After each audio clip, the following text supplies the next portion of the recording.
الحمد لله الحمد لله رب العالمين. الحمد لله الذي أنزل على عبده الكتاب ولم يجعل له عوجا. نحمده ونستعينه ونؤمن به ونتوكل عليه ونعوذ بالله من شرور أنفسنا ومن سيئات أعمالنا. من يهده الله فلا مضل له ومن يضلله فلا هادي له. ونشهد أن لا إله إلا الله ونشهد أن محمدا عبده ورسوله أرسله بالهدى ودين الحق ليظهره على الدين كله ولو كره المشركون. اللهم صل على محمد وعلى آل محمد كما صليت على إبراهيم وعلى آل إبراهيم. اللهم بارك على محمد وعلى آل محمد كما باركت على إبراهيم وعلى آل إبراهيم في العالمين إنك حميد مجيد. أيها الإخوان، أوصيكم ونفسي أولا بتقوى الله. يا أيها الذين آمنوا اتقوا الله حق تقاته ولا تموتن إلا وأنتم مسلمون. أعوذ بالله من الشيطان الرجيم. يا أيها الذين آمنوا ما لكم إذا قيل لكم انفروا في سبيل الله اثاقلتم إلى الأرض أرضيتم بالحياة الدنيا من الآخرة فما متاع الحياة الدنيا في الآخرة إلا قليل.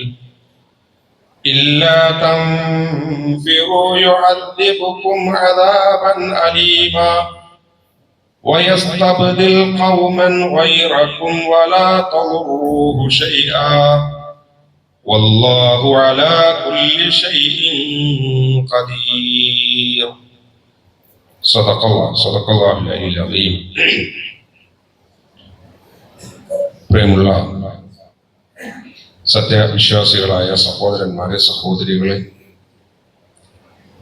കരുണാവാരിധിയായ റബ്ബ് സുബ്ഹാനഹു വ തആലയുടെ നമ്മുടെ ജീവിതത്തിന് വേണ്ട എല്ലാ നിയമങ്ങളും നിർദ്ദേശങ്ങളും കഴിവിൻ്റെ പരമാവധി പാലിച്ച് നമ്മുടെ അനക്കങ്ങളിലും അടക്കങ്ങളിലും എന്ന് വേണ്ട രഹസ്യ പരസ്യ ഇടപാടുകളിലും അള്ളാഹുവിനെ ഓർത്ത് അള്ളാഹുവിൻ്റെ നിയമനിർദ്ദേശങ്ങൾ അനുസരിച്ച് ജീവിതത്തെ ചിട്ടപ്പെടുത്തി മുന്നോട്ട് നയിച്ച് യഥാർത്ഥ മുത്തഖികളും മുഅ്മിനുകളുമായി ജീവിക്കണമെന്ന് എന്നെയും നിങ്ങളെയും വളരെ ഗൗരവത്തിൽ ഉണർത്തുകയാണ്, വസിയത്ത് ചെയ്യുകയാണ്. സ്വർഗാവകാശിയും നരകാവകാശിയും ഒരിക്കലും സമന്മാരല്ല. സ്വർഗം നേടിയെടുക്കുന്നവരാണ് വിജയികൾ. അള്ളാഹു നമ്മെ എല്ലാവരെയും സ്വർഗത്തിൽ ഒരുമിപ്പിക്കുമാറാവട്ടെ. ജീവിതത്തിൽ അറിയാതെ ജാഗ്രതക്കുറവ് കൊണ്ട്, അറിവില്ലായ്മ കൊണ്ട് സംഭവിച്ചു പോയിട്ടുള്ള വീഴ്ചകൾ, തെറ്റുകൾ, കുറ്റങ്ങൾ, കുറവുകൾ അർഹമുറാഹിമായ റബ്ബ് നമുക്ക് പുറത്ത് മാപ്പാക്കി തരുമാറാവട്ടെ. സാധാരണ നമ്മൾ മനസ്സിലാക്കിയതാണ്, ഒരു പുതിയ ഹിജ്റ വർഷത്തിലേക്ക് നമ്മൾ പ്രവേശിച്ചു കഴിഞ്ഞു എന്നുള്ളത്. ഹിജ്റ വർഷാരംഭം മുഹറം മാസത്തോടു കൂടിയിട്ടാണ് ആരംഭിക്കുന്നത് എന്ന് നമുക്കറിയാം. ഹിജ്റ വർഷം 1448 നമ്മളുള്ളത്. ഹിജ്റ വർഷം എവിടുന്ന് എണ്ണി തുടങ്ങി എന്ന ചോദ്യത്തിനും നമ്മുടെ കൂട്ടത്തിൽ അറിവുള്ള ആളുകളുണ്ട്. വർഷം 1 എന്ന് കണക്കാക്കണല്ലോ. അപ്പോ സഹാബികളുടെ ഇടയിൽ പ്രത്യേകിച്ച് ഉമർ ഖത്താബ് റളിയല്ലാഹു അൻഹുവിന്റെ ഖിലാഫത്തിന്റെ സമയത്താണ് ആളുകൾക്കിടയിൽ തന്നെ ഒരു അഭിപ്രായം രൂപപ്പെട്ടത്. സാധാരണഗതിയിൽ ഇസ്ലാം ധാരാളം ആളുകളിലേക്ക് എത്തി, രാജ്യങ്ങളിൽ നിന്ന് രാജ്യങ്ങളിലേക്കൊക്കെ പ്രവേശിച്ച് ഓരോ രാജ്യത്തിന്റെയും ഭരണാധികാരികൾ തമ്മിൽ, വ്യക്തികൾ തമ്മിൽ ഒക്കെ പലവിധത്തിലുള്ള എഴുത്തുകുത്തുകൾ, കത്തുകൾ പരസ്പരം അങ്ങോട്ടും ഇങ്ങോട്ടൊക്കെ കൈമാറും. അപ്പൊ സാധാരണഗതിയിൽ കത്ത് എന്ന് വന്നു, എപ്പോ വന്നു, അതൊക്കെ അറിയുന്നതിന് കത്തിൽ സാധാരണഗതിയിൽ തീയതികളും അതിന്റെ സമയവും സന്ദർഭവും സാഹചര്യങ്ങളും ഒക്കെ കത്തിൽ കുറിച്ചിടും. ഉമർ ഖത്താബ് റളിയല്ലാഹു അൻഹുവിന്റെ സന്നിധാനത്തിലെത്തിയ ഇതുപോലെയുള്ള കത്തുകളും ഏത് സമയത്ത് വന്നു എന്നറിയണമെങ്കിൽ അതിനൊരു നിശ്ചിത കാലഗണന ആ കത്തിലൊക്കെ രേഖപ്പെടുത്തുന്നത് നല്ലതാണ്. തിരിച്ചങ്ങോട്ടും മറ്റു ഭരണാധികാരികളിലേക്ക് നമ്മൾ അയക്കുന്ന കത്തിലും അതൊക്കെ നല്ലതാണ് എന്നുള്ള അഭിപ്രായം വന്ന സമയത്ത്, അങ്ങനെയാണെങ്കിൽ നമുക്ക് നമ്മുടേതായ അറബി മാസപ്രകാരമുള്ള കലണ്ടറുകൾ രേഖപ്പെടുത്തി വെക്കാം. അങ്ങനെയാണെങ്കിൽ ഏറ്റവും നല്ലത് ഏതാ, ഉചിതമേധ എന്നൊരു അന്വേഷണത്തിൽ നിന്നാണ് നമുക്ക് ഹിജ്റ വർഷം, സാധാരണഗതിയിൽ മക്കയിൽ നിന്ന് മദീനയിലേക്ക് റസൂലുള്ളാഹി സ്വല്ലല്ലാഹു അലൈഹി വസല്ലം പലായനം ചെയ്ത ചരിത്രത്തിൽ അതിമഹത്തായ ഒരു സംഭവത്തെ അടിസ്ഥാനപ്പെടുത്തിക്കൊണ്ട് അവിടെ മുതൽ നമുക്ക് എണ്ണിത്തുടങ്ങാം. അങ്ങനെ ഹിജ്റ റസൂലുള്ളാഹി സ്വല്ലല്ലാഹു അലൈഹി വസല്ലമയുടെ മദീനയിലേക്ക് എത്തിയ ആ സന്ദർഭത്തെ അടിസ്ഥാനപ്പെടുത്തിക്കൊണ്ട് ഹിജ്റ വർഷം ആരംഭിക്കുകയും പിന്നീടുള്ള ചർച്ചയിൽ ഹിജ്റ വർഷാരംഭത്തിന്റെ ആരംഭം മുഹറം മാസം എന്നതിലേക്ക് വരികയുമാണ് ചെയ്തിട്ടുള്ളത്. ഈ സംഭവം ഇപ്പൊ ഞാൻ വിശദീകരിച്ചത് എന്തിനാണെന്ന് ചോദിച്ചാൽ, വേറെ ഒരുപാട് സംഭവങ്ങൾ ഇസ്ലാമിക ചരിത്രത്തിൽ ഉണ്ടായിട്ടുണ്ടായി. ബദർ യുദ്ധം മറ്റൊരു സംഭവമാണ്. റസൂലുള്ളാഹി സ്വല്ലല്ലാഹു അലൈഹി വസല്ലമയുടെ ജനനം മറ്റൊരു സംഭവമാണ്. റസൂലുള്ളാഹി സ്വല്ലല്ലാഹു അലൈഹി വസല്ലമയുടെ നുബുവത്ത് കിട്ടിയത് മറ്റൊരു പ്രത്യേകതയാണ്. മക്കം ഫതഹ് മറ്റൊരു പ്രത്യേകതയാണ്. റസൂലുള്ളാഹി സ്വല്ലല്ലാഹു അലൈഹി വസല്ലമയുടെ ഹിജ്റ സംഭവിച്ച് 17 വർഷങ്ങൾക്ക് ശേഷമാണ് ഉമർ ഖത്താബ് റളിയല്ലാഹു അൻഹു ഇതുമായി ബന്ധപ്പെട്ടുകൊണ്ട് ആലോചനകൾ നടക്കുന്നത്. ഈ 17 വർഷത്തിനിടയിൽ ബാക്കി പല സംഭവങ്ങളും നടന്നിട്ടുണ്ട്. മഹാനായ അബൂബക്കർ സിദ്ദീഖ് റളിയല്ലാഹു അൻഹു റസൂലിന്റെ വഫാത്തിന് ശേഷം അമീറുൽ മുഅ്മിനീൻ ഖിലാഫത്തിന്റെ ഭരണം ഏറ്റെടുത്ത്, മദീനയുടെ ഭരണം ഏറ്റെടുത്ത് മുന്നോട്ട് പോകുന്നുണ്ട്. പക്ഷെ ഈ സംഭവങ്ങൾക്കൊന്നും ഒരു പ്രത്യേകത, അതിനേക്കാൾ അപ്പുറം നബി തിരുമേനി സല്ലല്ലാഹു അലൈഹി വസല്ലം മക്കയിൽ നിന്ന് മദീനയിലേക്ക് പലായനം ചെയ്ത ഒരു സംഭവം, അതിനടിസ്ഥാനപ്പെടുത്തിക്കൊണ്ട് നമുക്ക് ഹിജ്റ വർഷം ആരംഭിക്കാം. അങ്ങനെയാണ് നമ്മുടെ കലണ്ടർ ആരംഭിക്കേണ്ടത് എന്ന ഒന്നിലേക്ക് എത്തിപ്പെടാനുണ്ടായ ഒരു പശ്ചാത്തലം കൂടി നമ്മൾ ആയത്തിൽ ആലോചിക്കുന്നതല്ല. കേവലം മക്കയിൽ നിന്ന് മദീനയിലേക്കുള്ള ഒരു ഒളിച്ചോട്ടല്ല. എന്നാൽ ഇവിടെ നമ്മൾ സാധാരണഗതിയിൽ ഹിജ്റക്ക് മൈഗ്രേഷൻ എന്ന് പറയാം. അപ്പൊ മൈഗ്രേഷന്റെ ഒരു കാലം, പഠനത്തിന് വേണ്ടി മൈഗ്രേറ്റ് ചെയ്യുന്നു, തൊഴിലിന് വേണ്ടിയിട്ട് മൈഗ്രേറ്റ് ചെയ്യുന്നു. നമ്മുടെ തന്നെ നാട്ടിലും നഗരങ്ങളിലൊക്കെ ഉണ്ട്. സൗദിയിൽ വർക്ക് ചെയ്യുന്നവരുണ്ട്, UAE വർക്ക് ചെയ്യുന്നവരുണ്ട്, ഖത്തറിൽ വർക്ക് ചെയ്യുന്നുണ്ട്. പഠനത്തിന് വേണ്ടിയിട്ട് രാജ്യങ്ങൾ വിട്ട്, സംസ്ഥാനങ്ങൾ വിട്ട്, രാജ്യങ്ങൾ വിട്ടും പോലെ എവിടെയാ പഠിക്കുന്നത്? ഇപ്പൊ UK-ലാണ്. അപ്പം എഡ്യൂക്കേഷന് വേണ്ടിയിട്ട് മൈഗ്രേറ്റ് ചെയ്യും. ഇപ്പൊ ഹിജ്റക്ക് സാധാരണഗതിയിൽ മൈഗ്രേഷൻ എന്നാ പറയുക. അതൊരു എസ്കേപ്പ് അല്ല, ഓടി രക്ഷപ്പെടുക എന്നുള്ളതല്ല. മക്കയിലേക്കാൾ കുറച്ചും കൂടി സാമ്പത്തികമായിട്ട് മെച്ചമുള്ളത് മദീനയിലാണ്, അതുകൊണ്ട് മദീനയിലേക്ക് പോകട്ടെ എന്ന് പറയുന്ന റസൂലിന്റെ ഒരു ഒളിച്ചോട്ടല്ല. ഇന്നാരെങ്കിലും കൊന്നുകളയും എന്ന് പേടിച്ചിട്ട് റസൂലുള്ളാഹി സ്വല്ലല്ലാഹു അലൈഹി വസല്ലം രാത്രിയുടെ അന്ത്യയാമങ്ങൾ നടത്തിയ ഒരു എസ്കേപ്പിസം, രക്ഷപ്പെടൽ. ഇത് ഇസ്ലാമിനെ മുമ്പിൽ വെച്ചുകൊണ്ട് റസൂലുള്ളാഹി ജീവിതത്തിൽ നടത്തിയ ഐതിഹാസികമായ മറ്റൊരു സംഭവം. നേരത്തെ നമ്മൾ പറഞ്ഞല്ലോ, ഇസ്രാ മിഅ്റാജ് പോലെ, ബദർ യുദ്ധം പോലെ ഇസ്ലാമിക ചരിത്രത്തിൽ നിർണായകമായ ഒരു സംഭവമാണ് റസൂലുള്ളാഹി സ്വല്ലല്ലാഹു അലൈഹി വസല്ലമയുടെ മക്കയിൽ നിന്ന് മദീനയിലേക്കുള്ള പലായനം എന്ന് പറയുന്നത്. പരീക്ഷണത്തിൽ നിന്ന് പരീക്ഷണത്തിലേക്കാണ് പിന്നീട് പോകുന്നത്. എല്ലാ പ്രവാചകന്മാരുടെയും ജീവിതത്തിലൊക്കെ പലായനം സംഭവിച്ചിട്ടുണ്ട്. ഇബ്രാഹിം നബി അലൈഹി സ്വലാമയുടെ ജീവിതത്തിൽ സംഭവിച്ചിട്ടുണ്ട്, മൂസാ നബി അലൈഹി സ്വലാമയുടെ ജീവിതത്തിൽ സംഭവിച്ചിട്ടുണ്ട്. വഖാല ഇന്നി മുഹാജിറുൻ ഇലാ റബ്ബി, ഇബ്രാഹിം അലൈഹി സ്വലാമിന്റെ പ്രഖ്യാപനമാണ്. ഞാൻ എന്റെ അള്ളാഹുവിലേക്ക് ഞാൻ ഇതാ മുഹാജിറാകുന്നു, അള്ളാഹുവിലേക്ക് ഞാൻ ഹിജ്റ ചെയ്ത് അള്ളാഹുവിലേക്ക് ഞാൻ പ്രയാണം ആരംഭിക്കുന്നു, അള്ളാഹുവിലേക്ക് ഞാൻ പലായനം ചെയ്യുന്നു. ഇന്നഹു ഹുവൽ അസീസുൽ ഹകീം, അല്ലാഹു സുബ്ഹാനഹു വ തആല ജയ്യനാണ്, യുക്തിമാൻ. ഇത് മഹാനായ ഇബ്രാഹിം അലൈഹിസ്സലാമിന്റെ പ്രഖ്യാപനമാണ്. അപ്പൊ നമ്മളെ സംബന്ധിച്ചിടത്തോളം റസൂലുള്ളാഹി സ്വല്ലല്ലാഹു അലൈഹി വസല്ലം മക്കയിൽ നിന്ന് മദീനയിലേക്ക് നടത്തിയിട്ടുള്ള പലായനം, റസൂലുള്ളാഹി സ്വല്ലല്ലാഹു അലൈഹി വസല്ലമയുടെ ഹിജ്റ, നമ്മുടെ ഈ കാലഘട്ടത്തെ വെച്ചുകൊണ്ട് ആ ഹിജ്റയിൽ നിന്ന് നമുക്ക് നൽകുന്ന സന്ദേശം എന്ത് എന്നതിനെ കുറിച്ചിട്ടും ഒരു ചിന്ത വളരെ പ്രധാനമാണ്. നമുക്കറിയാം, രാജ്യങ്ങളിൽ നിന്ന് ഒരു രാജ്യം വിട്ടിട്ട് കുറച്ചുകൂടി സൗകര്യവും മെച്ചമുള്ള ഒരു ജീവിതം തേടിയിട്ടുള്ള ഒരു യാത്ര നമുക്ക് അങ്ങനെ ഹിജ്റ ചെയ്യാം. ആ ഹിജ്റ ഈ ഹിജ്റയുമായിട്ട് ഒരിക്കലും ബന്ധപ്പെടുത്തി തുലനം ചെയ്യാൻ കഴിയില്ല. മാത്രമല്ല, ഹിജ്റ നമ്മുടെ ഒരു രാജ്യം വളരെ പ്രയാസകരമായ ഘട്ടം, ജീവിക്കാൻ വളരെ പ്രയാസകരമായ ഘട്ടമാണ്. അതുകൊണ്ട് നമുക്ക് ഈ രാജ്യത്ത് നിന്ന് നമുക്ക് പോകാം, ഒഴിഞ്ഞു പോകാം, ഇനി തിരിച്ചു വരവില്ലാത്ത, മടക്കി വരവില്ലാത്ത ഒരു യാത്ര നടത്താം എന്ന് അന്വേഷണം നടത്തിയിട്ട് രാജ്യം വിട്ട് പഴയ പോലെ രാജ്യം വിട്ടിട്ട് പോവുക, ആ രാജ്യം സ്വീകരിക്കുക, അതിന്റെ അവസ്ഥകൾ, ഇങ്ങനെയുള്ള പല കാര്യങ്ങളും. പക്ഷെ അതല്ല യഥാർത്ഥത്തിൽ നമ്മൾ മനസ്സിലാക്കേണ്ടത്. ഇത് കേവലം ഒരു രാജ്യം വിട്ടുപോകലോ ഒരു ശരീരപ്രധാനമായ ഒന്നോ അല്ല. അതേസമയം തന്നെ ആശയപരമായി കൊണ്ടും ആദർശപരമായി കൊണ്ടും ഹിജ്റ പുതിയ കാലഘട്ടത്തിനും പ്രസക്തിയാണ്. അതുകൊണ്ട് തന്നെയാണ് മുഹാജിറുകളെ സംബന്ധിച്ചിടത്തോളം പരിശുദ്ധ ഖുർആൻ മുഹാജിറുകളായ ആളുകൾക്കും അൻസ്വാറുകളായ ആളുകൾക്കും യുദ്ധത്തിൽ നിന്ന് കിട്ടുന്ന യുദ്ധാനന്തരമുള്ള സ്വത്തുക്കൾ, ഗനീമത്ത് സ്വത്തുക്കളിലൊക്കെ പങ്കുകാരാണ് അവർ. അവരെ പ്രത്യേകം പരിഗണിക്കണം. ഇസ്ലാമിന് വേണ്ടിയിട്ട് വലിയ ത്യാഗം ചെയ്ത ആളുകളാണ് അവർ. ഇസ്ലാമിന് വേണ്ടിയിട്ട് സമർപ്പണം കാണിച്ച ആളുകളാണ് അവർ.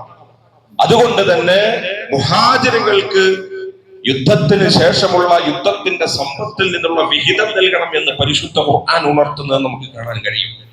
ഇത് കേവലം ഒരു ഒളിച്ചോട്ടത്തിനപ്പുറം ആശയപരമായിക്കൊണ്ടും ആദർശപരമായിക്കൊണ്ടും ത്യാഗ സമർപ്പണവും സന്നദ്ധതയും സമർപ്പണ മനസ്സും ഒക്കെ പ്രകടിപ്പിക്കുന്ന ഇസ്ലാമിൽ ഐതിഹാസികമായ ഒരു സംഭവമാണ് ഹിജ്റ എന്ന് പറയുന്നത്. അത് ഈ കാലഘട്ടത്തിൽ നടത്താൻ പറ്റും. റസൂലുള്ളാഹി സ്വല്ലല്ലാഹു അലൈഹി വസല്ലം പറഞ്ഞല്ലോ, വൽ മുഹാജിറു, ഹിജ്റ ചെയ്യുന്നവൻ എന്ന് പറയുന്നത് മുഹാജിർ, ഹിജ്റ ചെയ്യുന്ന ആൾ മൻ ഹജറ മാ നഹല്ല, അല്ലാഹ് നിരോധിച്ച കാര്യങ്ങളിൽ നിന്ന് വിട്ടകന്ന് നിൽക്കുന്നവനാണ്. അല്ലാഹ് നിരോധിച്ച കാര്യങ്ങളിൽ നിന്ന് വിട്ടകന്ന് നിന്ന് കഴിഞ്ഞാൽ അവൻ മുഹാജിറായി എന്നതാണ് ഈ പറഞ്ഞതിന്റെ അർത്ഥം.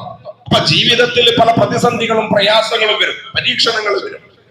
ജീവിതത്തിൽ സത്യവും അസത്യവും, നീതിയും ശരിയും ശരികേടും, നീതിയും അനീതിയും തമ്മിലുള്ള പല സന്ദർഭങ്ങളിലും നമുക്ക് ഏറ്റുമുട്ടേണ്ടതായിട്ട് വരും. നിരോധങ്ങൾ, അല്ലാഹുവിന്റെ നിരോധങ്ങളിലൂടെ ജീവിക്കേണ്ട അവസ്ഥ വരും. അപ്പൊ അല്ലാഹു സുബ്ഹാനഹു വ തആല നിരോധിച്ച കാര്യങ്ങളിൽ നിന്ന് വിട്ടകന്ന് നിൽക്കുന്നവനാണ് കാലഘട്ടത്തിലെ മുഹാജിർ. അപ്പൊ ഈ കാലഘട്ടത്തിലെ മുഹാജിർ ആരാ? ഈ കാലഘട്ടത്തിലെ മുഹാജിർ അല്ലാഹ് നിരോധിച്ച കാര്യങ്ങളിൽ നിന്ന് വിട്ടകന്നുകൊണ്ടുള്ള ഒരു ജീവിതം. അതിന് വലിയ വിശദീകരണം ആവശ്യമില്ല. വലിയ വിശദീകരണം ആവശ്യമില്ലാതെ നമുക്കറിയാൻ പറ്റും അല്ലാഹ് നിരോധിച്ച കാര്യങ്ങൾ എന്താ. അല്ലാഹ് നിരോധിച്ച കാര്യങ്ങളുണ്ട്. അതിൽ ഏറ്റവും പ്രധാനമാണ് വിശ്വാസം. അല്ലാഹുവിന് വിശ്വാസം നമ്മൾ പൂർണ്ണമായിട്ടും സമർപ്പിക്കണം. ഇതിന്റെ ഇടയിൽ ഒരു ഏറ്റവും നല്ലൊരു സേഫ് സോണിൽ നിന്നുകൊണ്ട് എന്റെ ജീവിതം വളരെ സുരക്ഷിതമാണ്, ഞാൻ വളരെ സുരക്ഷിതനാണ്, എനിക്ക് എല്ലാ കാര്യങ്ങളും ഇവിടെ ഓക്കെയാണ് എന്ന് വിശ്വസിക്കലല്ല ഒരു മനുഷ്യനെ സംബന്ധിച്ചിടത്തോളം. ജീവിതത്തിൽ എപ്പോഴും ആലോചിക്കേണ്ടത് അല്ലാഹു സുബ്ഹാനഹു വ തആല നിരോധിച്ച കാര്യങ്ങൾ എന്റെ ജീവിതത്തിൽ എപ്പോഴും സംഭവിക്കുന്നു. അത് ആശയപരമായിട്ട് അല്ലാഹ് നിരോധിച്ച ഒരുപാട് ആശയങ്ങളുണ്ട്, ചിന്താഗതികളുണ്ട്. നമുക്കറിയാം അല്ലാഹു സുബ്ഹാനഹു വ തആല നമുക്ക് പൂർണ്ണമായി കൊണ്ടും സമർപ്പിതമാവുക എന്നതാണ് ഒരു വിശ്വാസിയുടെ തേട്ടം എന്ന് പറയുന്നത്. ഇന്നി വജ്ജഹതു വജ്ഹിയ ലില്ലദീ ഫതറസ് സമാവാതി വൽ അർദ് ഹനീഫൻ മുസ്ലിം, ചൊവ്വായ മുസ്ലിമായ അല്ലാഹുവിന്റെ ജീവിതത്തിന്റെ എല്ലാ ഇടപാടുകളും, എന്റെ ജീവിതവും എന്റെ മരണവും എന്റെ ഓരോ ഇടപാടുകളും അനക്കങ്ങളും മുഴുവൻ പൂർണ്ണമായി കൊണ്ട് ഞാൻ അല്ലാഹുവിലേക്ക് സമർപ്പിക്കുന്നു. അപ്പൊ അല്ലാഹുവിലേക്ക് സമർപ്പിക്കുന്ന ഒരു മനുഷ്യൻ, അങ്ങനെ പൂർണ്ണമായിട്ടും അല്ലാഹുവിലേക്ക് സമർപ്പിക്കുന്ന ഒരു മനുഷ്യൻ യഥാർത്ഥത്തിൽ ഈ കാലഘട്ടത്തിലെ മുഹാജിറാണ്. പരിശുദ്ധ ഖുർആൻ ഉണർത്തുന്നുണ്ട്, ഈ മുഹാജിറുകളായ ആളുകൾ ഉണ്ടല്ലോ, മുഹാജിറുകളായ ആളുകൾ അവരാരായിരിക്കും? ഉലൈക ഹുമുസ് സ്വാദിഖൂൻ, അവർ സത്യസന്ധന്മാരായ ആളുകളായിരിക്കും. സത്യസന്ധന്മാരായ ആളുകളായിരിക്കും. ലിൽ ഫുഖറാഇൽ മുഹാജിർ, മുഹാജിറുകളിൽ നിന്ന് ഹിജ്റ ചെയ്ത് വന്നവരിൽ നിന്ന് ഫുഖറാക്കളായ ഫഖീറുകളായ ആളുകൾ, ഈ ഹിജ്റ ചെയ്തു വരുന്നവർ അല്ലദീന ഉഖ്രിജൂ മിൻ ദിയാരിഹിം വ അംവാലിഹിം, തങ്ങളുടെ വീടുകളിൽ നിന്നും സ്വത്തുക്കളിൽ നിന്നും പുറന്തള്ളപ്പെട്ട് പലായനം ചെയ്തു വന്ന ദരിദ്രരായ ആളുകളുണ്ടല്ലോ, ആളുകൾക്കും നിങ്ങൾ യുദ്ധം മുതൽ നൽകണം. പരിശുദ്ധ ഖുർആൻ അന്ന് മക്കയിൽ നിന്ന് മദീനയിലേക്ക് ഹിജ്റ ചെയ്ത് വന്ന ആ ആളുകളെയും പ്രത്യേകം പരിഗണിക്കണം എന്ന് പറഞ്ഞുകൊണ്ട് പറയാം. ഇവർ ആ കാലഘട്ടത്തിൽ അവർ ചെയ്ത ഏറ്റവും വലിയ ഹിജ്റ എന്താണ്? ഏറ്റവും വലിയ ഹിജ്റ അവർ മക്കയിൽ നിന്ന് മദീനയിലേക്ക് സ്വന്തം നാട്, സ്വന്തം സൗകര്യങ്ങൾ, സംവിധാനങ്ങൾ, അതുപോലെ തന്നെ സമ്പത്ത്, അതുപോലെ തന്നെ കുടുംബ ബന്ധങ്ങൾ എല്ലാം മക്കയിൽ ഉപേക്ഷിച്ചുകൊണ്ട് അള്ളാഹുവിന് വേണ്ടിയിട്ട് ഒരു ആദർശ പ്രയാണം നടത്തിയിട്ട് മദീനയിൽ എത്തിയിട്ടുള്ള ആളുകളാണ്. വെറും കൈയോട് കൂടിയിട്ടാണ് വന്നത്. വെറും കൈയോട് കൂടിയിട്ടാണ് വന്നിട്ടുള്ളത്. ഇങ്ങനെ വീട്ടിൽ നിന്ന് ആട്ടിയോടിക്കപ്പെട്ട ആളുകൾ, തങ്ങളുടെ സമ്പാദ്യങ്ങളിൽ നിന്ന് ആട്ടിയോടിക്കപ്പെട്ട ആളുകൾ. നിങ്ങൾക്കറിയാലോ, ശുഐബ് റൂമി റളിയല്ലാഹു അൻഹു ഹിജ്റയ്ക്ക് വേണ്ടിയിട്ട് മദീനയിലേക്ക് പുറപ്പെടാൻ വേണ്ടിയിട്ട് നിൽക്കുമ്പോൾ ശത്രുക്കൾ വന്നിട്ട്, പ്രതിയോഗികൾ വന്നിട്ട് വളഞ്ഞു. എന്നിട്ട് ചോദിച്ചു, എങ്ങട്ടാ പോകുന്നത്? ഞാൻ മദീനയിലേക്ക് പോവുകയാണ്. അല്ലയോ ശുഐബ്, നീ വർഷങ്ങൾക്ക് മുമ്പ് പേർഷ്യയിൽ നിന്ന്, റോമിൽ നിന്ന്, ശുഐബ് റൂമി റോമിൽ നിന്ന് നീ ഇവിടേക്ക് വന്നു, കുടിയേറി വന്നു. മക്കയിൽ വന്നിട്ട് നീ വലിയ സമ്പാദ്യനായി, നീ നന്നായിട്ട് ധനികനായി, ഒരുപാട് സമ്പാദ്യങ്ങളൊക്കെ ഉണ്ടാക്കിയെടുത്തിട്ട് ഇപ്പൊ നീ അറിയപ്പെടുന്ന ഒരു സമ്പന്നനാണ്. ഈ സമ്പത്ത് കൊണ്ട് നീ മദീനയിലേക്ക് പോവുകയാണ്. ശുഐബ് റൂമി അവരോട് ചോദിച്ചു, നിന്റെ സമ്പാദ്യമാണോ നിങ്ങൾക്ക് വലുത്? നിന്റെ സമ്പാദ്യമാണെങ്കിൽ എനിക്ക് അതല്ല വലുത്. ഞാൻ സമ്പാദിച്ചിട്ടുണ്ട് എന്റെ എല്ലാ സമ്പാദ്യവും മക്കയിൽ ഉപേക്ഷിച്ചുകൊണ്ട് വെറും കൈയോട് കൂടിയിട്ട് ഞാൻ മദീനയിലേക്ക് പോകും. ഞാനൊരു സൗകര്യം ആലോചിച്ചുകൊണ്ടും സമ്പത്ത് വളർച്ച ആലോചിച്ചുകൊണ്ടും എല്ലാ മദീനയിലേക്ക് പോകുന്നത്. എനിക്കിവിടെ ജീവിക്കാൻ പറ്റാത്തൊരു അന്തരീക്ഷം വന്നിട്ടുണ്ട്. മാത്രമല്ല 13 വർഷക്കാലം മക്കയിലെ പ്രബോധന പ്രവർത്തനങ്ങളിൽ നിന്ന് ഞാൻ മനസ്സിലാക്കിയ ഒരു ഇസ്ലാമുണ്ട്, അള്ളാഹുവിന്റെ ഒരു ദീനുണ്ട്. ആ പ്രവാചകനോട് അള്ളാഹു സുബ്ഹാനഹു വ തആല ഓർഡർ നൽകിയിട്ടുണ്ട്, നിങ്ങൾക്ക് മദീന എന്ന് പറയുന്ന ഒരു നാടും ഒരു നഗരവും, ഇസ്ലാമിന് കുറച്ചും കൂടി അനുകൂലമായ ഒരു അന്തരീക്ഷമുള്ള ഒരു പ്രദേശം, ആ പ്രദേശത്തിലേക്ക് മക്കയിലെ സ്വഹാബികളോട് പലായനം ചെയ്യാൻ വേണ്ടിയിട്ട് കൽപ്പിക്കൂ എന്ന് അള്ളാഹു സുബ്ഹാനഹു വ തആല റസൂലുള്ളാഹി സ്വല്ലല്ലാഹു അലൈഹി വസല്ലമയോട് പറഞ്ഞിട്ടുണ്ട്. എന്റെ കയ്യിലുള്ള സമ്പാദ്യം മുഴുവൻ ഞാൻ ഉപേക്ഷിക്കും. ശുഐബ് റളിയല്ലാഹു അൻഹു സമ്പാദ്യം മുഴുവൻ ഉപേക്ഷിച്ചുകൊണ്ടാണ് മദീനയിലേക്ക് ചെന്നിട്ടുള്ളത്. നിങ്ങളുടെ നാട്ടിൽ നിന്ന് ആട്ടിയോടിക്കപ്പെട്ട ആളുകൾ, സമ്പാദ്യം മുഴുവൻ ഉപേക്ഷിച്ചുകൊണ്ട് പലായനം ചെയ്ത ആളുകൾ, മഹാനായ മുസ്അബ് റളിയല്ലാഹു അൻഹു. ഇസ്ലാമിക ചരിത്രം നമ്മൾ ശരിക്കും പഠിക്കണം. മുസ്അബ് റളിയല്ലാഹു അൻഹു അഖബ ഉടമ്പടികൾ നമുക്കറിയാം. മക്കയിൽ ഇങ്ങനെ പല സ്വഭാവത്തിലുള്ള അക്രമങ്ങളും മർദ്ദനങ്ങളും ബഹിഷ്കരണങ്ങൾ ഏറ്റുവാങ്ങുകയാണ്. ഇങ്ങനെ പ്രബോധന പ്രവർത്തനങ്ങളായിട്ട് തീവ്രമായ ഒരുപാട് പരീക്ഷണങ്ങളുടെ മുമ്പിലും ക്ഷമിച്ചും സഹിച്ചും റസൂലുള്ളാഹി സ്വല്ലല്ലാഹു അലൈഹി വസല്ലം മക്കയിലെ പ്രബോധന പ്രവർത്തനങ്ങളായിട്ട് ഇങ്ങനെ നടക്കുകയാണ്. ആളുകൾ ഇങ്ങനെ ഹജ്ജിന് വരുന്നുണ്ട്, പല രാജ്യങ്ങളിൽ നിന്ന് ഹജ്ജിന് വരുന്നുണ്ട്, കച്ചവട യാത്രകൾ നടക്കുന്നുണ്ട്. അപ്പൊ മദീനയിലെ മുഹാജിർ അൻസാറുകളായ ആളുകൾ, ഹൗസ് ഖസറജ് ഗോത്രത്തിലെ ആളുകള് മക്കയിലെ ഒരു മുഹമ്മദിനെ കുറിച്ച്, റസൂലുള്ളാഹിയെ കുറിച്ചിട്ട് കേട്ടോ, ഖുർആൻ ഞങ്ങളുടെ മുമ്പിൽ ജൂതന്മാർ പലപ്പോഴും പറയാറുണ്ട്, ഒരു പ്രവാചകൻ ആഗതനാവാൻ പോകുന്നു. അപ്പൊ അവരിങ്ങനെ കേട്ടു, മക്കയിൽ ഒരു പ്രവാചകൻ വന്നിട്ടുണ്ട്. അങ്ങനെ ആ പ്രവാചകന്റെ കൂടെ അങ്ങനെ ഇരുന്ന് പല വിവരങ്ങളൊക്കെ അറിഞ്ഞ് അന്വേഷിച്ച്, അപ്പൊ അവർ ആവശ്യപ്പെട്ടു, പ്രവാചകരെ ഞങ്ങൾക്ക് മദീനയിലേക്ക് ഈ കാര്യമൊക്കെ ഒന്ന് പറയാൻ വേണ്ടിയിട്ട് ഒരു പ്രതിനിധിയെ ഞങ്ങൾക്ക് അയച്ചതാണ്. റസൂലുള്ളാഹി സ്വല്ലല്ലാഹു അലൈഹി വസല്ലം ചെറുപ്പക്കാരനായ മുസ്അബ് റളിയല്ലാഹു അൻഹുവിനെ അയച്ചു. ഒന്നാമതായിക്കൊണ്ട് റസൂൽ മക്കയിൽ നിന്ന് മദീനയിലേക്ക് പോകുന്നതിന്റെ മുമ്പ് മദീനയിലെത്തിയ സ്വഹാബിയാരാ, നമ്മുടെ ഭാഷയിൽ പറഞ്ഞാൽ ഒന്നാമത്തെ അംബാസഡർ. മദീന എന്ന് പറയുന്ന രാഷ്ട്രത്തിന്റെ, അന്ന് മദീന പേരിട്ടിട്ടില്ല, യസ്രിബ് എന്ന് പറയാം. പിന്നീട് റസൂൽ എത്തിയതിനു ശേഷമാണ് മദീനത്തുൻ നബി, നബിയുടെ പട്ടണം എന്നുള്ള അർത്ഥത്തിലാണ് റസൂലുള്ളാഹി സ്വല്ലല്ലാഹു അലൈഹി വസല്ലം യസ്രിബിന് പിന്നെ ആ പേര് ചേർത്തി കൊടുക്കുകയായിരുന്നു. അന്ന് യസ്രിബിലേക്ക് മുസ്അബ് റളിയല്ലാഹു അൻഹുവിനെ അല്ലാഹുവിന്റെ റസൂൽ പറഞ്ഞയക്കുന്നത്. നിങ്ങൾക്കറിയോ ഇസ്ലാമിക ചരിത്രം? ഈ മുസ്അബ് റളിയല്ലാഹു അൻഹുവിനെ അല്ലാഹുവിന്റെ റസൂൽ പറഞ്ഞയക്കുമ്പോൾ കേവലം 20 വയസ്സിന്റെ താഴെ ചരിത്രകാരന്മാർ രേഖപ്പെടുത്തിയിട്ടുണ്ട്. 16 വയസ്സ്, 19 വയസ്സ്, 20 വയസ്സ് എന്നൊക്കെ രേഖപ്പെടുത്തിയിട്ടുണ്ട്. അങ്ങനെ മുസ്അബ് റളിയല്ലാഹു അൻഹു മദീനയിലെത്തി. ഈ മുസ്അബ് റളിയല്ലാഹു അൻഹു എന്ത് ഉപേക്ഷിച്ചിട്ടാ പോണെന്നറിയോ? ഏറ്റവും നല്ല സൗകര്യങ്ങൾ, സമ്പാദ്യങ്ങൾ. മദീന അറിയപ്പെട്ട ഒരു സമ്പന്നന്റെ മകനായിട്ട് ജനിച്ച മുസ്അബ്, ഉമ്മാക്കുണ്ടായിരുന്നു വായിന് വെള്ളക്കരണ്ടിയായിട്ട് ജനിക്കുക എന്ന് പറഞ്ഞു. എല്ലാ സൗകര്യങ്ങളോടുകൂടി ജനിച്ചിട്ടുള്ള ഒരു ചെറുപ്പക്കാരൻ. ആ ചെറുപ്പക്കാരൻ ഇസ്ലാം സ്വീകരിച്ചെന്നുള്ള വിവരം ഉമ്മ അറിഞ്ഞപ്പോ, ഈ മുഹമ്മദിന്റെ മതത്തിൽ കൂടിയോ എന്ന് ചോദിച്ചിട്ട് ഉമ്മന്റെ മകന്റെ മുമ്പില് തിരിച്ചു വരുന്നത് വരെ പട്ടിണി കിടക്കും എന്ന് മുസ്അബിനോട് പറഞ്ഞു.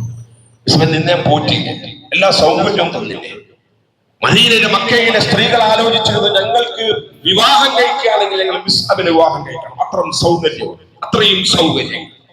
ഉക്കാല ചന്തയിലേക്ക് വീട്ടിൽ നിന്ന് മിസ്അബ് റളിയല്ലാഹു അൻഹു വരുന്നു എന്നുള്ള വിവരം കേട്ടാൽ ഒരു നോക്ക് മിസ്അബ് റളിയല്ലാഹുവിനെ കാണാൻ വേണ്ടിയിട്ട് ഇരുഭാഗങ്ങളിലും ആളുകൾ തടിച്ചുകൂടുമായിരുന്നു.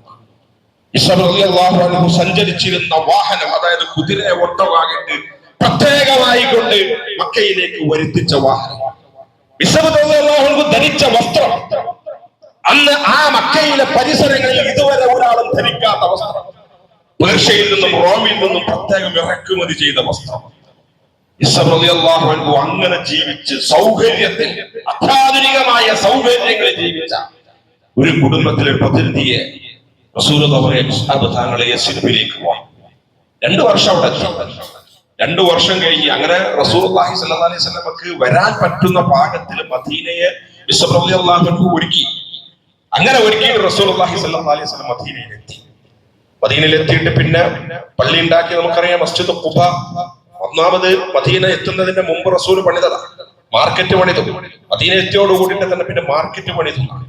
ആ മാർക്കറ്റ് പണിതിട്ട് പറഞ്ഞു, മുഹാജിറുകളും അൻസാറുകളും ഉണ്ടല്ലോ, ആ മുഹാജിറുകളും അൻസാറുകൾ അവർക്ക് വേണ്ടിയിട്ട് പറഞ്ഞു, നിങ്ങൾ ഇങ്ങനെയൊക്കെയാണുള്ളത്. അൻസാറുകൾ പറഞ്ഞു, റസൂൽ എന്താ അവർക്ക് വേണ്ട ഞങ്ങൾ കൊടുക്കാം. ഞങ്ങളെ പറമ്പ് വേണോ? പറമ്പിന്റെ പകുതി എന്നാ മുഹാജിറുകളാവട്ടെ, അവർ താമസിക്കട്ടെ. ഞങ്ങൾക്ക് വീട്ടിൽ ഇത്ര സൗകര്യം ഉണ്ട്, ആ വീടിന്റെ ഒരു ഭാഗം അവർ താമസിച്ചോട്ടെ. ഞങ്ങൾക്ക് മാർക്കറ്റ് ഉണ്ട്, ആ മാർക്കറ്റിൽ അവർ ഞങ്ങളോടൊപ്പം ബിസിനസ്സിൽ പങ്കാളികളായിക്കോട്ടെ. ഇത് വേറെ തന്നെ പഠിക്കണം. മുഹാജിറുകളും അൻസാറുകളും തമ്മിലുള്ള ഒരു ബന്ധം. അൻസാറുകൾ എന്ന് പറഞ്ഞാൽ മദീനയിലെ വന്ന് കയറിയ മക്കക്കാരെ സഹായിച്ചിട്ടുള്ള അൻസാറുകൾ, മക്കയിൽ നിന്ന് വന്ന് മദീനയിലേക്ക് വന്ന മുഹാജിറുകൾ, ഇവര് തമ്മിലുള്ള ഒരു സാഹോദര്യത്തിന്റെ ബന്ധമുണ്ട്. ലോകത്ത് എവിടെ ഇത് കാണാൻ കഴിയില്ല, എവിടെ ഇത് കാണാൻ കഴിയില്ല. അങ്ങനെ മദീനയിൽ താമസിക്കാൻ തുടങ്ങി. 2 വർഷം കഴിഞ്ഞ് ബദർ യുദ്ധം നടന്ന് വിജയിച്ചു. അബൂജഹലിനെ പോലെയുള്ള ആളുകളൊക്കെ ബദർ യുദ്ധത്തിൽ വലിയ വലിയ കൊടിയ ശത്രുക്കളായിരുന്ന ആളുകൾ ബദർ യുദ്ധത്തിൽ കൊല്ലപ്പെട്ടു. 1.5 വർഷങ്ങൾക്ക് ശേഷം വീണ്ടും ഒരു യുദ്ധം നടന്നു, ഉഹുദ് യുദ്ധം. ഉഹുദ് യുദ്ധത്തിൽ റസൂലുള്ള അങ്ങനെ നടക്കുക. നമുക്കറിയാം റസൂലിന് പരിക്കൊന്നു, റസൂലിന്റെ പല്ല് തെറിച്ചുപോയി, റസൂലിന് അമ്പ ചെയ്തു, ശരീരത്തിൽ നിന്ന് രക്തം തെറിച്ചു. ഉഹുദ് മണ്ണിൽ പോയാൽ ഇപ്പോഴും ആ മലയിൽ, ഉഹുദ് മല റസൂലുള്ള ഒരുപാട് വർണ്ണിച്ച മലയാണ്. ആ മലയുടെ ചുവട്ടിൽ ഇപ്പോഴും രക്തസാക്ഷികളുടെ ഖബറിടം കാണാൻ പറ്റും. അതിൽ ഒരു ഖബർ മിസ്അബ് റളിയല്ലാഹുവിന്റെ ഖബറാണ്. മിസ്അബിനൊരു കാര്യം റസൂൽ ഏൽപ്പിച്ചത്. ചെറുപ്പക്കാരനാട്ടോ. ചരിത്രകാരന്മാർ പറയുന്നത് 25 വയസ്സ് പൂർത്തിയായിട്ടില്ല. 25 വയസ്സ് പൂർത്തിയാകുന്നതിന് മുമ്പാണ് റസൂൽ ഏൽപ്പിച്ചു, മിസ്അബ് നീ ഒരു കയ്യിൽ കൊടി പിടിക്കും. അങ്ങനെ റസൂലുള്ളാഹി സ്വല്ലല്ലാഹു അലൈഹി വസല്ലം ആഹ്വാനം കേട്ടിട്ട് ഒരു കയ്യിൽ കൊടി പിടിച്ചിട്ട് മിസ്അബ് ഇങ്ങനെ ഉഹുദിന്റെ മണ്ണിൽ ഇങ്ങനെ പോവാ. ശത്രുക്കൾ വന്നിട്ട് വെട്ടി വീഴ്ത്തി. കൊടി വീഴാൻ സമ്മതിച്ചില്ല. അറ്റു വീണു ഒരു കലം. ഈ ഇടത് കൈയിലേക്ക് മിസ്അബ് കൊടി പിടിച്ചു. മിസ്അബ് റളിയല്ലാഹു അൻഹു മുന്നോട്ട് പോയി. ശത്രുക്കൾ വന്നിട്ട് ആ കൈയും വെട്ടി മാറ്റി. അവസാനം മിസ്അബ് റളിയല്ലാഹു അൻഹു യുദ്ധമൊക്കെ കഴിഞ്ഞിട്ട് റസൂൽ ഇങ്ങനെ യുദ്ധഭൂമിയിലൂടെ നടക്കുമ്പോൾ രക്തം വാർന്നിട്ട് ഒരാൾ ഇങ്ങനെ മണ്ണിലേക്ക് മുഖമമർത്തി കിടക്കുന്നു. തിരിച്ചറിയാൻ പറ്റണില്ല. റസൂലിന്റെ കൂടെ ഉണ്ടായിരുന്ന അബൂബക്കർ സിദ്ദീഖും ഉമർ ഖത്താബ് റളിയല്ലാഹുവിനോടും ഒന്ന് മലർത്തി കിടത്താൻ പറഞ്ഞു. മലർത്തി കിടത്തിയപ്പോൾ റസൂൽ പറഞ്ഞു, ഇത് മിസ്അബ. മിസ്അബെ, നിന്നെ ഞാൻ കണ്ടു മക്കയിൽ അതിസുന്ദരനായി. മിസ്അബിനെ രക്തസാക്ഷിത്വം വഹിച്ച മിസ്അബിനെ നോക്കിയിട്ട് റസൂൽ പറയുന്നുണ്ട്, അതിസുന്ദരനായിരുന്നു മിസ്അബ്, ചീകി വെച്ച മുടികളുമായി. അവിടെ നിന്ന് റസൂൽ പറയുന്നത്, ഉക്കാദ് ചന്തയിലേക്ക് നീ വരുമ്പം നിന്നെ കാണാൻ വേണ്ടിയിട്ട് മക്കക്കാരെ നിന്നെ ഒരു നോക്ക് കാണാൻ വേണ്ടിയിട്ട് ഉക്കാദ് ചന്തയുടെ ഒരു ഭാഗങ്ങളിൽ ഉണ്ടായിരുന്നു. മിസ്അബ് ഇപ്പതാ മദീനയിൽ ചീറിപ്പാറിയ മുടികളുമായി. ഉഹുദ് മണ്ണിൽ മിസ്അബ് റളിയല്ലാഹുവിന്റെ ഖബറടക്കം നടത്തിയ റസൂൽ എങ്ങനെയെന്നറിയോ? ശരീരത്തിൽ മറക്കാൻ ഒരു പുതപ്പേ ഉള്ളൂ, ഒരു പുതപ്പ്. ആ പുതപ്പ് കൊണ്ട് മറച്ചപ്പോ തലഭാഗം വെളിയിലായി. അപ്പൊ തലമകൾ മറച്ചപ്പം കാൽഭാഗം വെളിയിലായി. അതാണ് റസൂൽ ഉഹുദ് മലയിൽ നിന്ന് പുല്ല് കുറച്ചെടുത്തിട്ട് വെളിവായ കാൽഭാഗത്ത് പുല്ലിങ്ങനെ വെച്ചിട്ടാണ് മിസ്അബ് റളിയല്ലാഹുവിന്റെ ഉഹുദ് മണ്ണിൽ റസൂലുള്ളാഹി മിസ്അബ് റളിയല്ലാഹുവിന്റെ ഖബറടക്കം നടത്തിയത്. ഇസ്ലാമിക ചരിത്രത്തിൽ നിർണായകമായ ഈ മിസ്അബിന് ഇങ്ങനെ ജീവിക്കലായിരുന്നു. മദീനയിൽ എന്ത് സുഖത്തിൽ ജീവിക്കായിരുന്നു. ആദർശത്തിന് വേണ്ടിയിട്ടുള്ളവർ. അങ്ങനെ ആ മക്കയിൽ നിന്ന് മദീനയിലേക്ക് ഹിജ്റ പോകുന്നത്, മക്കയിൽ നിന്ന് മദീനയിലേക്ക് ഹിജ്റ പോകുന്നത്. ഇങ്ങനെയുള്ള ഈ മുഹാജിറുകളുടെ ഒരു ക്വാളിറ്റി ഉണ്ട്. ആ ക്വാളിറ്റികൾ നേടിയെടുക്കുക, നമ്മൾ നേടിയെടുക്കുക. എന്തുകൊണ്ടാ ഹിജ്റ ഓരോ വർഷവും നമ്മളെ ഓർമ്മിപ്പിക്കുന്നത്? എന്തിനാ ഓർമ്മിപ്പിക്കുന്നത്? ഹിജ്റ എന്നുള്ള ആദർശ പോരാട്ടമാണ്. നമ്മളെ കുറിച്ചിട്ട് ഇടയ്ക്ക് നമ്മളിങ്ങനെ ചിന്തിക്കുക.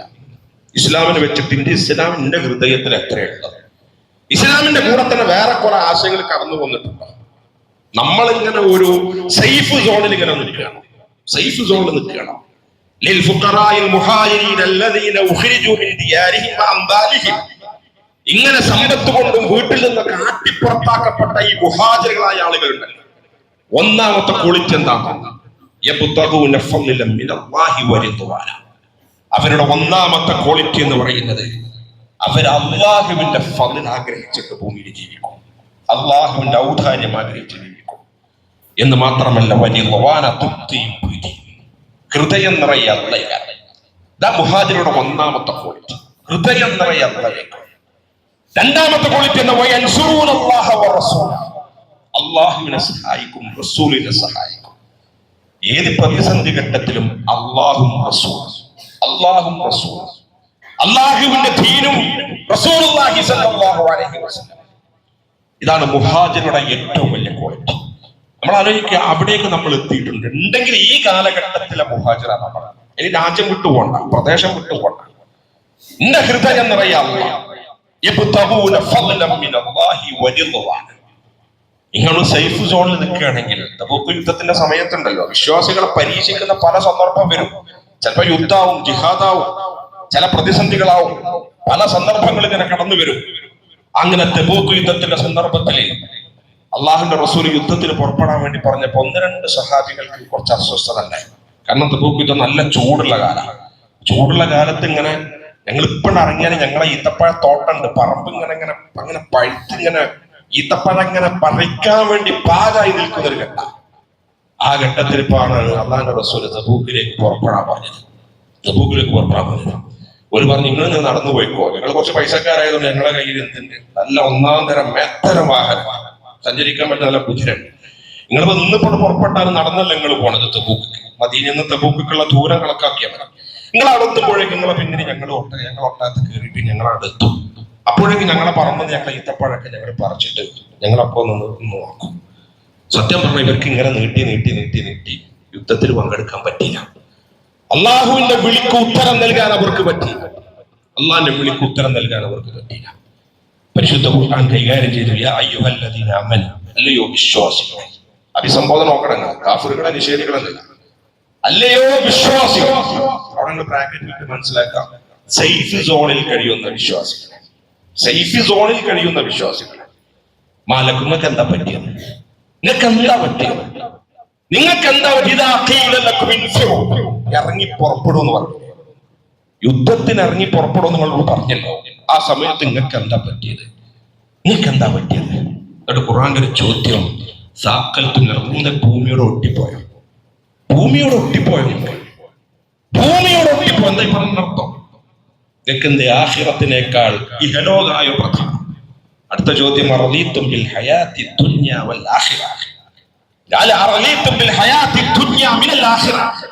ആഖിറത്തിനേക്കാൾ നിങ്ങൾക്ക് എന്താ ഇഹലോകം പ്രധാനമായോ? ഇഹലോകം പ്രധാനമായോ? ആരോടാ ചോദ്യം? കാഫിറിനോടല്ല.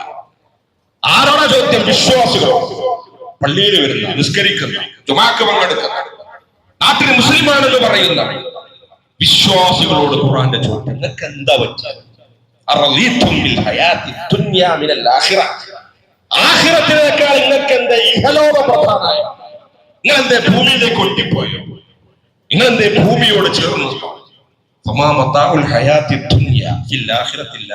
ദുനിയാവിന്റെ ഈ വിഭവം ഉണ്ടല്ലോ, ആഖിറത്തിനെ വെച്ചിട്ട് വളരെ തുച്ഛ, വളരെ തുച്ഛ. നിർണായകമായ ഘട്ടത്തിൽ ഇസ്ലാമിങ്ങളെ വിളിക്കും, അള്ളകളെ വിളിക്കും, റസൂലിങ്ങളെ വിളിക്കും. ഈ വിളിക്കുന്ന സമയത്ത് അതിനേക്കാൾ പ്രധാന മറ്റു പലതുമാണ്.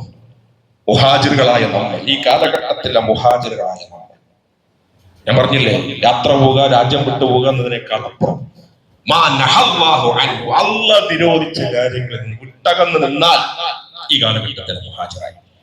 ഈ സംഭവത്തെ അടിസ്ഥാനപ്പെടുത്തിയിട്ടാണ് ഏറ്റവും ഉചിതമായ ഇത് തന്നെയാണ് എന്ന് ഇസ്ലാമിക പണ്ഡിതന്മാർക്ക് ഉമറുൽ ഖത്താബ് റളിയല്ലാഹു അൻഹു തോന്നിയത് കൊണ്ടാണ് ഹിജ്റ സംഭവത്തെ ആസ്പദമാക്കി ഹിജ്റ വർഷം 1 എന്ന് കണക്കാക്കാനായത്. വലിയ സന്ദേശമുണ്ട്, വലിയ പാഠം. ഇതൊക്കെ വെച്ചുകൊണ്ട് നമ്മൾ നന്നായിട്ട് ചിന്തിക്കുക. അല്ലാഹു സുബ്ഹാനഹു വ തആല നമ്മളെ അനുഗ്രഹിക്കുമാറാവട്ടെ. നമ്മുടെ വീഴ്ചകൾ, തെറ്റുകൾ, കുറ്റങ്ങൾ പടച്ചിറക്കുന്നു പുറത്തു നോക്കി തരുമാറാവട്ടെ. അഖൂലു ഖൗലി ഹാദാ അസ്തഗ്ഫിറുല്ലാഹ ലി വലക്കും വലിസായിരി അജ്മഈൻ.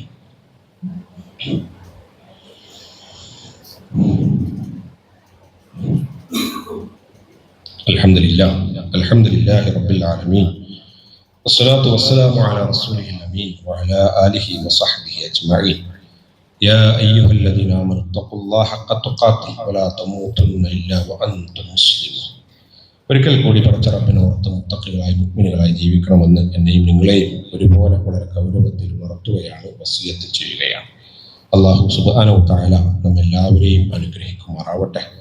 അല്ലാഹുവേ, ജീവിതത്തിൽ സംഭവിച്ച പോലുള്ള തെറ്റുകൾ, കുറ്റങ്ങൾ, കുറവുകൾ, ന്യൂനതകൾ അല്ലാഹു ഞങ്ങൾക്ക് ഇനി പുറത്ത് മാപ്പാക്കി തരണമേ തമ്പുരാനെ. അല്ലാഹു നിന്റെ തൃപ്തിയും വജുഹും പ്രതിഫലവും ആഗ്രഹിച്ച് ജീവിതായുസ്സിൽ ഞങ്ങൾ ചെയ്തിട്ടുള്ള ഒരുപാട് നല്ല അമലുകളുണ്ട്. കരുണാവാനിധിയായ റബ്ബേ, അതൊക്കെ നീ സ്വീകരിക്കണമേ തമ്പുരാനെ. അതിനൊക്കെ ധാരാളം പ്രതിഫലം നൽകി ഞങ്ങളെ നീ അനുഗ്രഹിക്കണമേ നാഥ. അല്ലാഹുവേ, പിശാചിന്റെ ശർറിൽ നിന്ന്, പൈശാചികമായ വൃത്തികേടുകളിൽ നിന്ന്, ഭൗതികമായ ആസക്തികളിൽ നിന്ന്, പ്രലോഭനങ്ങളിൽ നിന്ന്, ഇച്ഛകളിൽ നിന്ന് ഞങ്ങളെ നീ കാക്കണേ തമ്പുരാനെ. നേർവഴിയിൽ വഴി നടത്തണേ നാഥ. നേർവഴിയിൽ ഞങ്ങളെ നീ വഴി നടത്തണേ നാഥ. സത്യത്തിന്റെ വഴിയിൽ ഞങ്ങളെ വഴി നടത്തണേ തമ്പുരാനെ. അല്ലാഹു, ഞങ്ങളുടെ കൂട്ടത്തിൽ ഒരുപാട് ആളുകൾ പ്രയാസം അനുഭവിച്ചു കൊണ്ടിരിക്കുന്ന ആളുകളുണ്ട്. ആരോഗ്യപരമായി പ്രയാസം അനുഭവിച്ചു കൊണ്ടിരിക്കുന്ന ആളുകൾ, വലിയ അസുഖങ്ങൾ വന്നിട്ട് പ്രയാസം അനുഭവിച്ചു കൊണ്ടിരിക്കുന്ന ആളുകൾ, സാമ്പത്തികമായിട്ട് കഷ്ടപ്പാട് അനുഭവിച്ചു കൊണ്ടിരിക്കുന്ന ആളുകൾ. അല്ലാഹു, ഞങ്ങളുടെ ജീവിതത്തിന് നിന്റെ ഖൈറും ബർക്കത്തും നൽകണേ തമ്പുരാനെ. രോഗങ്ങൾ കൊണ്ട് പ്രയാസപ്പെടുന്നവർക്ക് നീ ശിഫ പ്രദാനം ചെയ്യണേ തമ്പുരാനെ.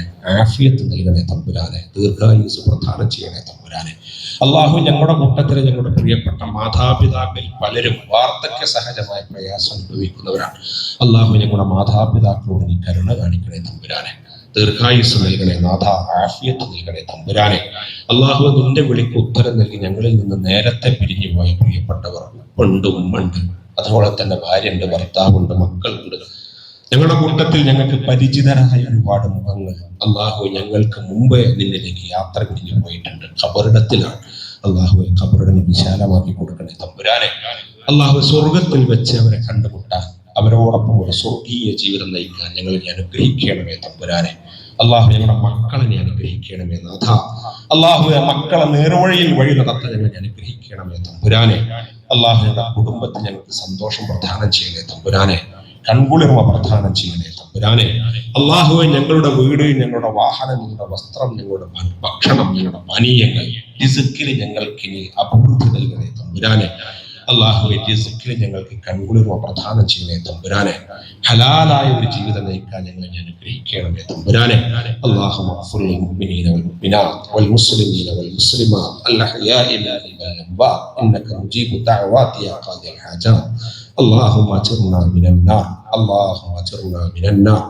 ربنا ظلمنا انفسنا وان لم تغفر لنا وترحمنا لنكونن من الخاسرين. ربنا تقبل منا انك انت السميع العليم وتب علينا انك انت التواب الرحيم. امين امين برحمتك يا ارحم الراحمين. اقم الصلاه.